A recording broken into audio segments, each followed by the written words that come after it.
नमस्कार दोस्तों।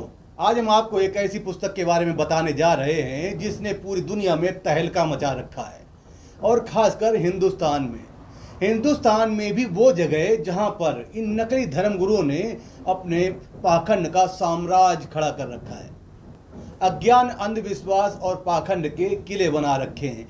ऐसी जगह पे ये पुस्तक जा जाकर पाखंडवाद के साम्राज्य को खत्म कर रही है और अज्ञान, अंधविश्वास और पाखंड के किलों को ढा रही है, क्योंकि इस पुस्तक में जो ज्ञान लिखा है वो शास्त्रों से प्रमाणित है। ये एक ऐसी अनमोल और पावरफुल पुस्तक है जिससे धर्म के नाम पर पाखंड फैलाने वालों की, धर्म के नाम पर धंधा चलाने वालों की दुकानें बंद कर रही है।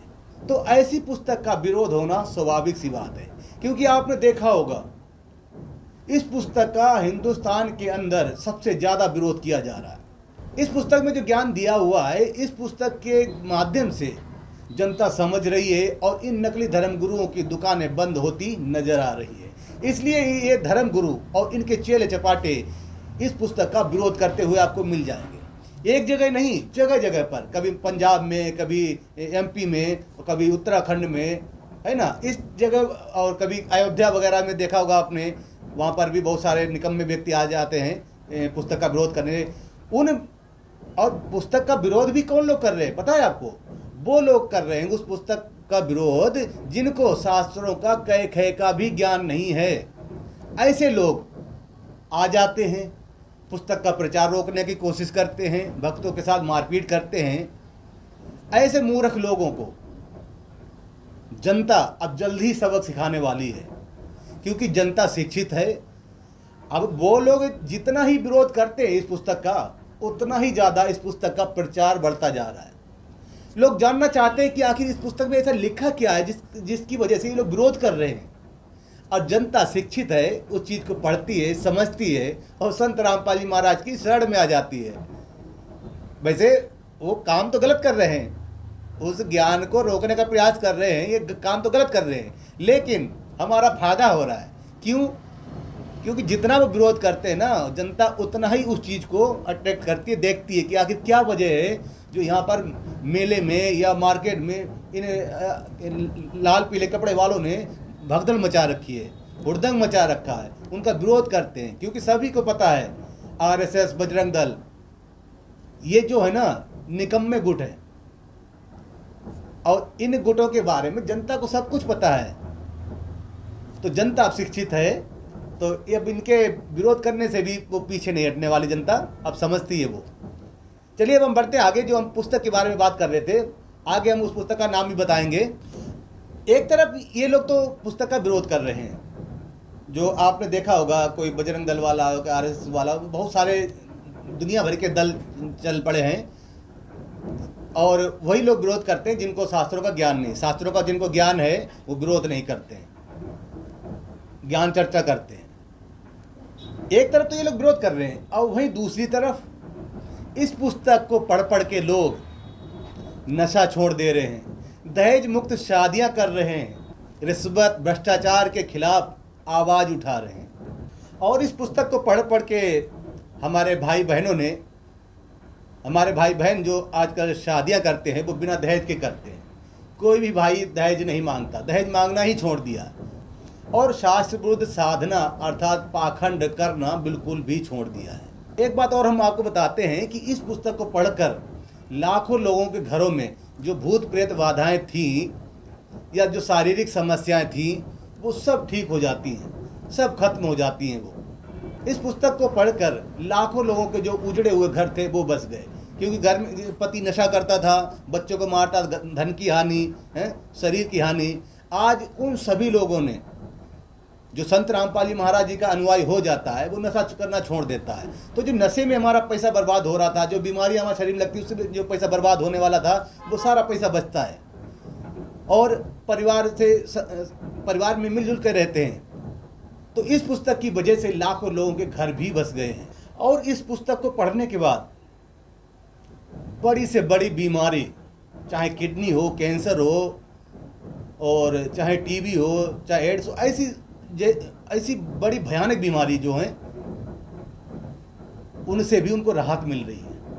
उस पुस्तक को पढ़ने के बाद उनकी भयंकर से भयंकर बीमारी दूर हो जा रही है, समाप्त हो जा रही है, ठीक हो जा रही है। अब आप सोच रहे होंगे कि ऐसी आखिर कौन सी पुस्तक है जिसने पूरे हिंदुस्तान और पूरी दुनिया में तहलका मचा रखा है, लोगों को दुख दूर कर रही है वो पुस्तक। लोग उस पुस्तक को पढ़ के समाज सुधार के कार्य कर रहे हैं, खुद भी सुधर रहे हैं और लोगों को भी समझाने का प्रयास कर रहे हैं। और ऐसी अनमोल पुस्तक का विरोध हमारे हिंदुस्तान में चल रहा है। दुर्भाग्य हमारे हिंदुस्तान का और हमारे हिंदुस्तान के उस मानव समाज का जो इस पुस्तक को समझ नहीं पा रहे, इसमें लिखे हुए ज्ञान को समझ नहीं पा रहे। चलिए अब हम बता ही देते हैं उस पुस्तक का नाम आखिर क्या है। जो सबसे ज्यादा पढ़ी जाने वाली पुस्तक और लाखों लोगों के घर बसा देने वाली पुस्तक, लाखों लोगों को नशा से मुक्त कराने वाली पुस्तक, लाखों बेटियों की बिना दहेज की शादियां कराने वाली पुस्तक ज्ञान गंगा है। ज्ञान गंगा को पढ़कर लोग इन सभी बुराइयों से दूर हो जाते हैं। और इसी पुस्तक का नाम पहले भक्ति सौदागर को संदेश था। भक्ति सौदागर को संदेश पुस्तक आज ज्ञान गंगा के नाम से मशहूर है। अब इसका विरोध क्यों हो रहा है? जब इतनी अनमोल पुस्तक है ही है तो इसका विरोध क्यों हो रहा है? किस बात पे ये लोग विरोध कर रहे हैं? जो हिंदुस्तान के भगवाधारी जो हैं, ये लोग इस पुस्तक का विरोध क्यों कर रहे हैं? क्या वजह है? क्या ऐसा लिखा है उस पुस्तक के अंदर? वो हम आपको दिखाएंगे। पहले हम उन लोगों का वीडियो दिखाएंगे कि वो ज्ञान गंगा पुस्तक में कौन सी ऐसी बात लिखी है जिसका वो विरोध कर रहे हैं।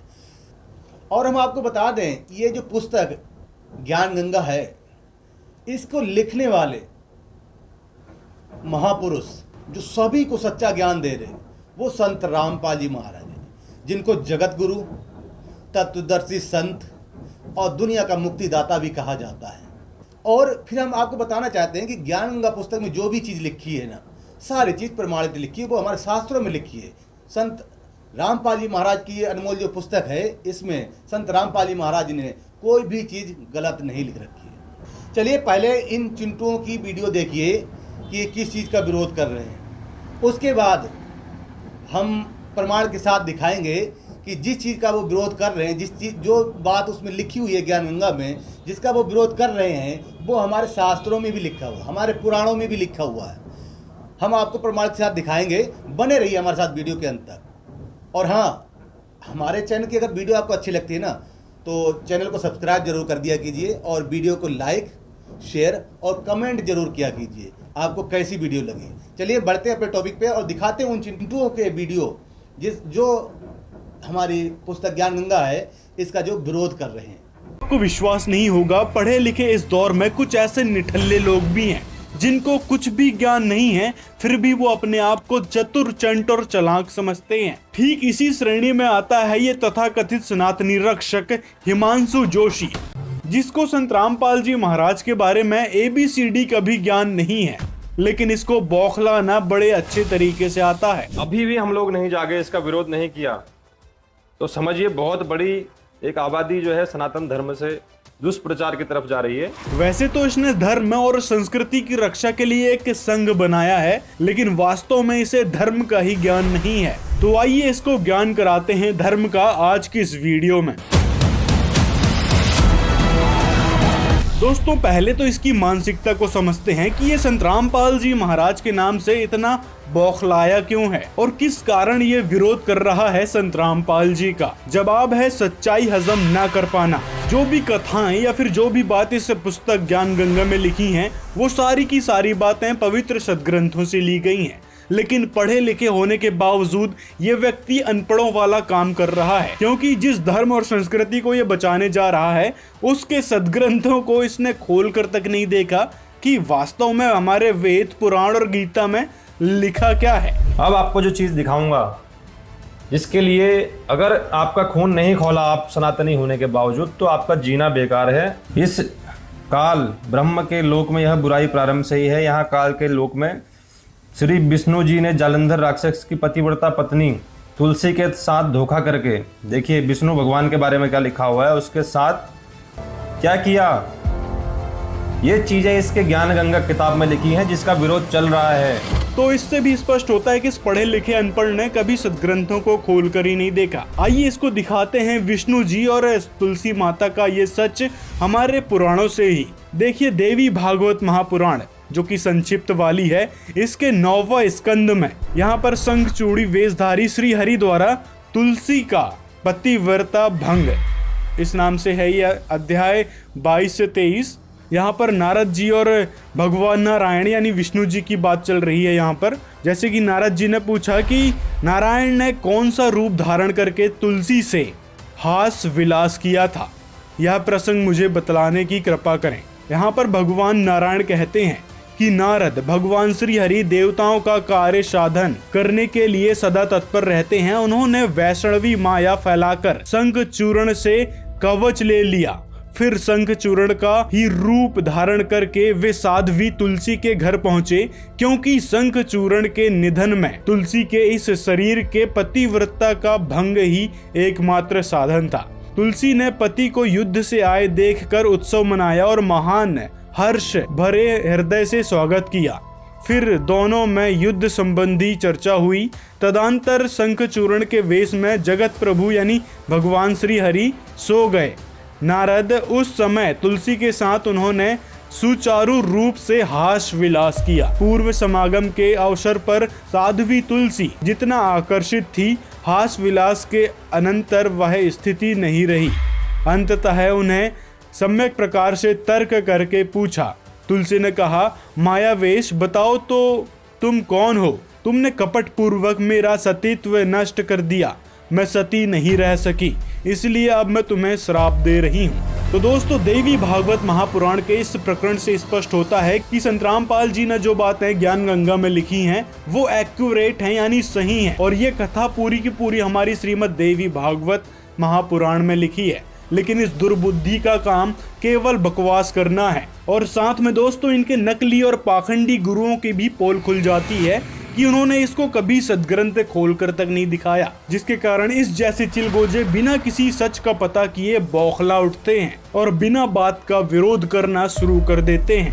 ज्ञान गंगा में देखिए कितना ज्ञान बह रहा है, आपके सामने दिखा दिया हमने कि कैसे कैसे गालियां लिखी है और इस किताब में।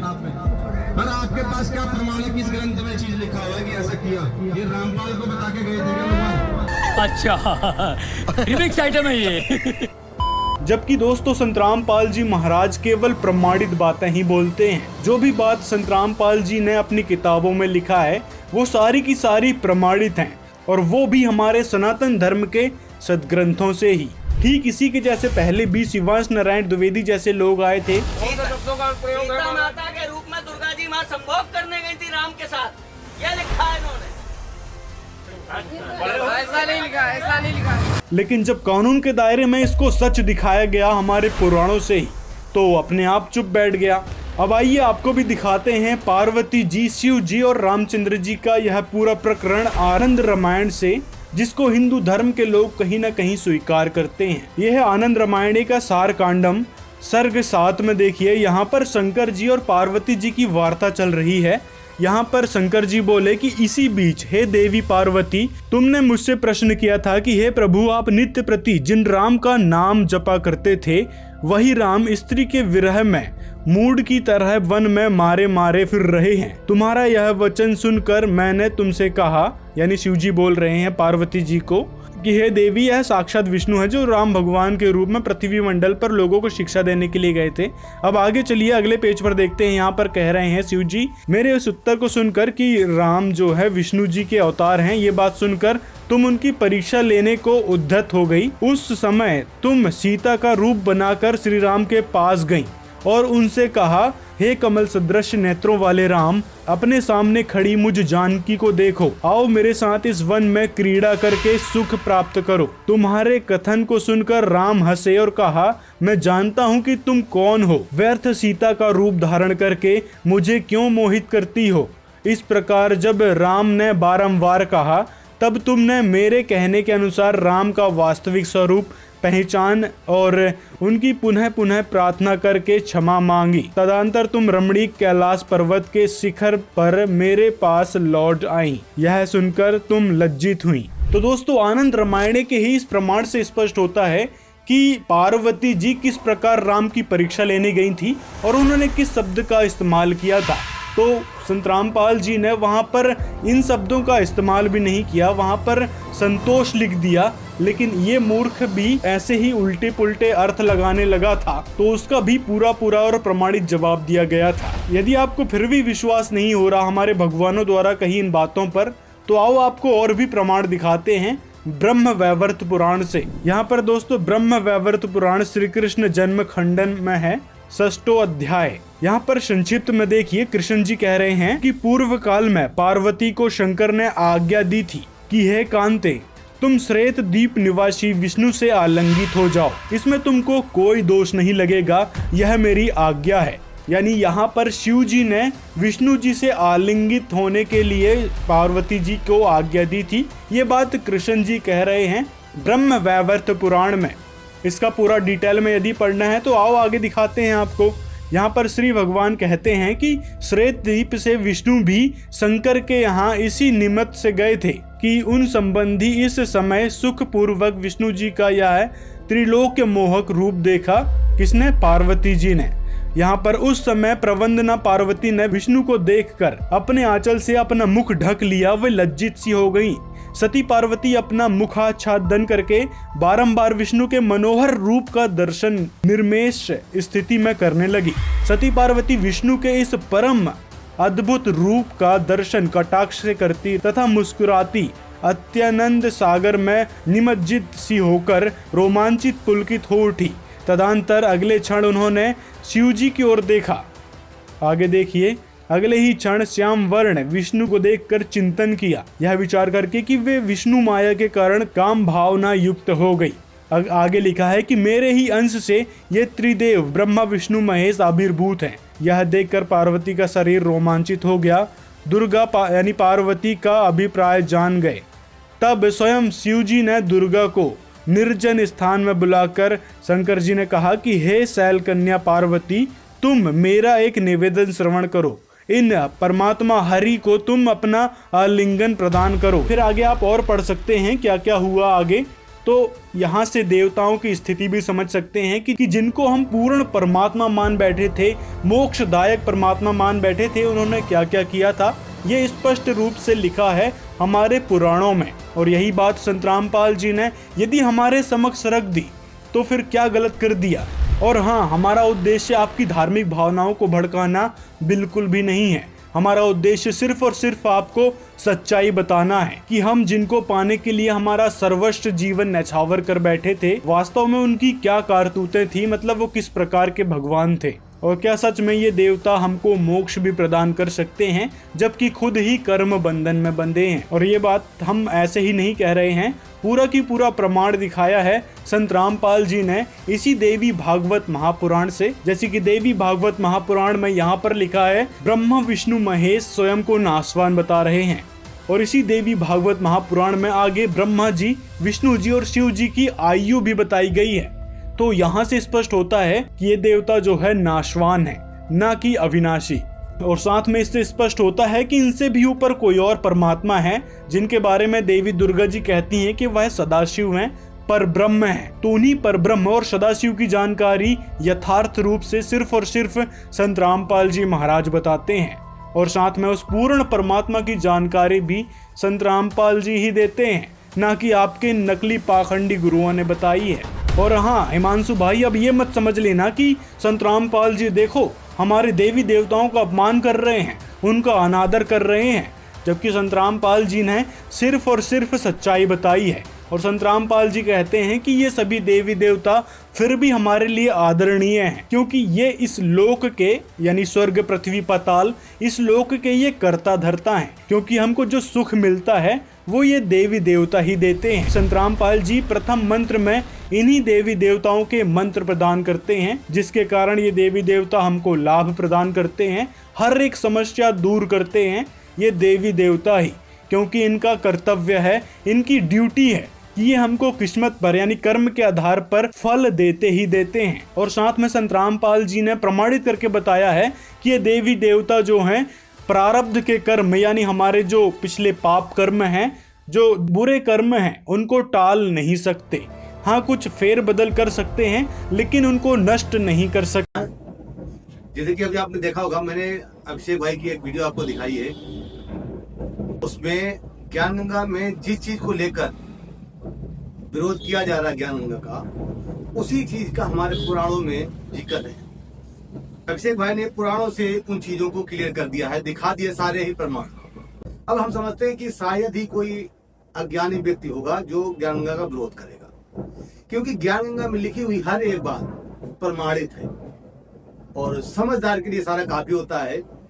जिन भाइयों ने इनके विरोध में साथ दिया है उनको ज्ञान नहीं, लेकिन अब वो ज्ञानगंगा पुस्तक जरूर पढ़े और समझे, कोशिश करें समझने की, और आगे से कभी विरोध ना करें, क्योंकि सारा कुछ क्लियर हो गया है, प्रमाणों से दिखा दिया है। ये हमारे जो पुराण हैं जो उनमें ही लिखा हुआ है।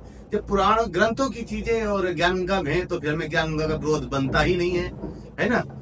हमें ज्ञानगंगा पुस्तक सेवा करने वालों का या पुस्तक को बनाने वाले का सहयोग करना चाहिए, ताकि हमारे सनातन धर्म का प्रचार हो और सनातन धर्म प्रतिष्ठित हो। धन्यवाद भाई।